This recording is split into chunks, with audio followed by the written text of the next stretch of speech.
A lot of great players have come through this program, a lot of NCAA prospects and all that sort of stuff, and you're obviously a good evaluator of talent. But for coaches out there who are looking and trying to critique and figure out which players work at what and whatever level that is, what are the key things about evaluating a player and talent, and what are you looking for in a hockey player?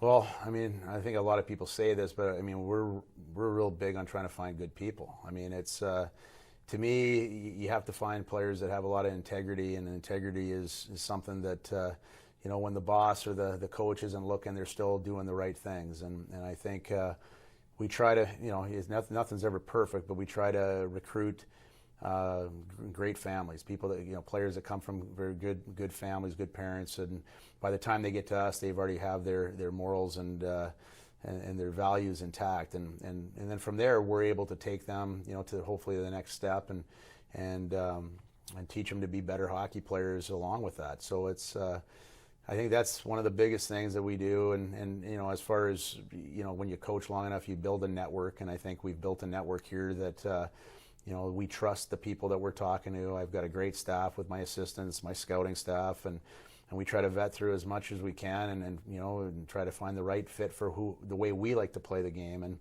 at the end of the day, I think more than not, we try to end up with players that care about putting the jersey on here, and it's kind of been built that way. When you deal with people, you're honest up front. How important is that as an organization, as a coach, when you're running things that they know that when you're talking to them, you maybe they don't want to hear it, but you're going to tell them the way it is?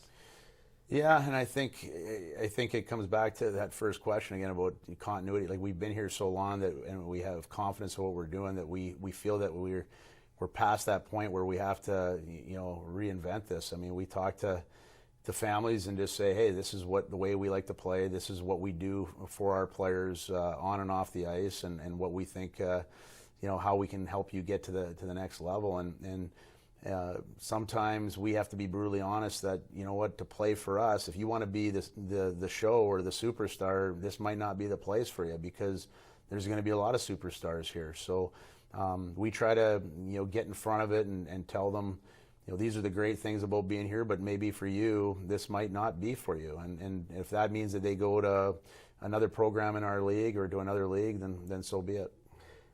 You have, I guess, the difficult job of, you set your plan in place, the identity, the way you want to play, and yet the players change quite a bit. And that's no different maybe than a player-coach relationship in Pee Wee or Adam or other levels where things change over. As a mentor, as a leader, and as a guy who puts that in place, how difficult is that for you to kind of have this constant rotation of players, and then how do you manage that with your game plans and how you put your things into action? Well, yeah, no, it's a great question. It's, with us, I think in most years we have 4 or 5 returning players. Last year we had 9, and that was a big deal. Where most of the teams in our league probably have a dozen or more. And so you have that little group that comes back, but I think the word has gotten out in the hockey circle is so small that our culture is known before players get here. And that's kind of through the recruiting process. We try to explain what that culture is and what's expected. The importance of different things that are placed in the forefront here, and that's when they come here, it's a crash course, right? They get here at the end of August, and by hopefully the end of September, they kind of know what's expected.